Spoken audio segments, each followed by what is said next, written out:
दोस्तों, याद है जब आपकी पहली सैलरी आई थी, वो message your account has been credited. दिल में वो गर्व, वो एहसास कि अब मैं कमा रहा हूँ, बिल्कुल ही अलग होती है। फिर दुनिया को देखने का नज़रिया ही बदल जाता है। लेकिन उसी दिन, उसी वक़्त से दुनिया का भी आपको देखने का नज़रिया बदल जाता है। आप सोचते हैं चलो नौकरी मिल गई, जीवन के संघर्ष का अंत हुआ। लेकिन सच्चाई यह है कि आपका संघर्ष अभी शुरू हुआ है। अभी तक आप अपने परिवारजनों के आश्रय में थे।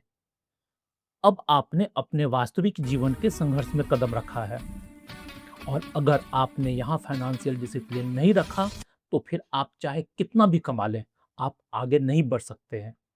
इसे एक छोटे से उदाहरण से समझिए। अब भी आपकी सैलरी 15,000 रुपए महीने है। आप ऑटो से ऑफिस जाते हैं, सैलरी बढ़ती है, 25,000 हो जाती है, आप बाइक खरीद लेते हैं। सैलरी फिर बढ़ती है, 50,000 हो जाती है और आप कार खरीद लेते हैं। आपकी सैलरी बढ़ी, आप You won't पहले से believe ज़्यादा what कमाते just हैं, happened. लेकिन आपने आज तक कुल मिलाकर कमाया कितना? जब आप पलट कर देखते हैं अपने सेविंग्स अकाउंट की तरफ, तो वहाँ आज भी वही बिग ज़ीरो है, जो आपके नौकरी के शुरू करने समय था। महीने के 25 तारीख से ईएमआई का नोटिफ़िकेशन शुरू हो जाता है। 5 तारीख तक आधा पैसा ईएमआई में चला जाता है और महीने के 25 तारीख से सारा खर्च पे टू लेटर के थ्रू होने लगता है।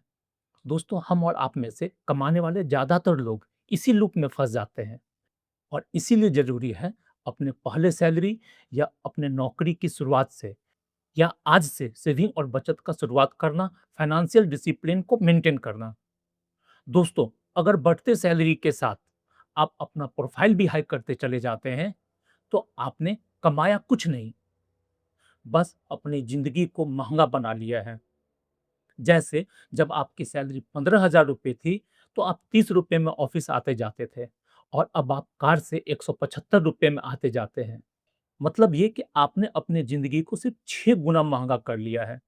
आप सोचते हैं कोई बात नहीं, कम से कम ज़िंदगी तो मज़े में कट रही है। लेकिन आप कितना भी प्लान कर लें, जाने-अनजाने खर्च आते ही रहते हैं और अब क्योंकि आप कमाने लगे हैं, तो आपकी ज़िम्मेदारी भी बढ़ गई है, अपने प्रति, अपने माँ-बाप के प्रति। फिर कल को आपका शादी होगा, बीवी, बच्चे, उनकी पढ़ाई-लिखाई, उनके शादी-ब्याह और अंत में अपने लिए घर की। यानी दोस्तों, संघर्ष खत्म नहीं हुआ है, अब शुरू हुआ है। और अगर आप आज 20 साल के हैं, तो आपके पास केवल 40 साल हैं इन सारी चीज़ों को पूरा करने के लिए। इसलिए अगर आप आज से बचाना शुरू नहीं करते हैं, तो फिर आप कभी नहीं कर पाएँगे, क्योंकि बचत एक माइंडसेट है। यहाँ समय, उम्र और पैसा मायने नहीं रखता है, मायने रखता है आज से और जितने पैसे से हो सके उतने पैसे से शुरुआत करना। इसे और अच्छे ढंग से समझने के लिए आज हम लोग बात करेंगे कैसे हम लोग अपने फाइनेंशियल डिसिप्लिन को मेंटेन करें और इसके लिए क्या-क्या ज़रूरी है, जिससे सैलरी कम या ज़्यादा कुछ भी हो, आपको कभी दूसरे पे आश्रित नहीं होना पड़े और आपके सपने भी पूरे हों। क्योंकि जब आप कमाना शुरू करते हैं, उसी दिन एक सवाल भी शुरू हो जाता है, क्या मैं अब सिर्फ कमा रहा हूँ या अपना भविष्य भी बना रहा हूँ? दोस्तों, इसके कई पहलू हैं। पहला पहलू है वित्तीय स्वतंत्रता, यानी खुद के दम पर जीने की आज़ादी। नौकरी मिलना एक शुरुआत है, लेकिन वित्तीय आज़ादी उसका असली मकसद है। अगर आप शुरुआत से ही बचत करते हैं, तो धीरे-धीरे वो पैसा आपके लिए कमाने लगता है। एग्ज़ाम्पल के लिए मान लीजिए, आपने अपने पहले सैलरी से 3,000 रुपए बचाना शुरू कर दिया था। 5 साल में वो लगभग सवा 2 लाख रुपया हो जाएगा और यही पैसा आपकी आज़ादी का बीज होगा। क्योंकि अगर कभी मन हुआ ब्रेक लेने का, जॉब बदलने का, तो डर नहीं लगेगा, क्योंकि आपके पास बैकअप होगा। इसी का एक दूसरा पार्ट है इमरजेंसी फंड। दोस्तों, लाइफ अनप्रेडिक्टेबल है। कोविड याद है ना? कितनों की नौकरी चली गई थी। उस समय में जिन्होंने बचत करके रखा था, उनके लिए ज़िंदगी आसान थी और जिन्हें बचत की आदत नहीं थी, उनके लिए ज़िंदगी बहुत ही कठिन था। इसके बारे में एक एस्टेब्लिश रूल है, जो कहता है कि कम से कम 3 से 6 महीने का खर्च आपके इमरजेंसी फंड में होना चाहिए। यानी अगर आपका तनख्वाह महीने का 25,000 रुपया है, तो आपके पास 75,000 से 1.5 लाख रुपए तक का बफर होना चाहिए, जो किसी बीमारी या जॉब लॉस के समय काम आ सके। आप में से ज़्यादातर लोगों ने ये सुना होगा, लेकिन क्या आपके पास इमरजेंसी फंड है? अगर हाँ है, तो कमेंट करके बताइए और नहीं तो आज से इसे बनाने में लग जाइए। फाइनेंशियल डिसिप्लिन में एक वर्ड है कंपाउंडिंग, जिसे अल्बर्ट आइंस्टीन ने दुनिया का 8वां अजूबा कहा था। क्योंकि निवेश सिर्फ पैसों का नहीं होता, समय का भी होता है। और ये सबसे पावरफुल लेकिन सबसे कम समझे जाने वाली चीज है। इसे एक एग्जाम्पल से समझते हैं। रमेश और उमेश दोनों की उम्र 25 साल है। रमेश 25 साल की उम्र से 5,000 रुपये महीने का एसआईपी शुरू करता है और उमेश कहता है अभी समय है, सैलरी बढ़ेगा तो करेंगे। और 10 साल के बाद उमेश बचत करना भी शुरू करता है। वो 10,000 रुपये महीने का एसआईपी शुरू करता है। और जब दोनों 45 साल के होते हैं तो एक एवरेज रिटर्न अगर हम लोग 12% पर ईयर पे कैलकुलेट करें, जो एसआईपी का स्टैंडर्ड है, तो रमेश के पास होता है 46 लाख रुपया और उमेश के पास होता है 22.5 लाख रुपया। जबकि दोनों ने इन्वेस्ट किया था 12 लाख रुपया। तो अंतर क्या है दोस्तों? उमेश ने 10 साल के लिए इन्वेस्ट किया था, रमेश ने 20 साल के लिए इन्वेस्ट किया था। यानी यहाँ रमेश के पास 22.5-23 लाख रुपए का बफर सिर्फ समय के कारण बना। तो इसीलिए आप जितनी जल्दी शुरुआत करेंगे, आपका पैसा उतनी तेजी से बढ़ेगा। दोस्तों, इसीलिए मैंने कहा था, इन्वेस्टमेंट सिर्फ पैसों का नहीं बल्कि समय का भी होता है।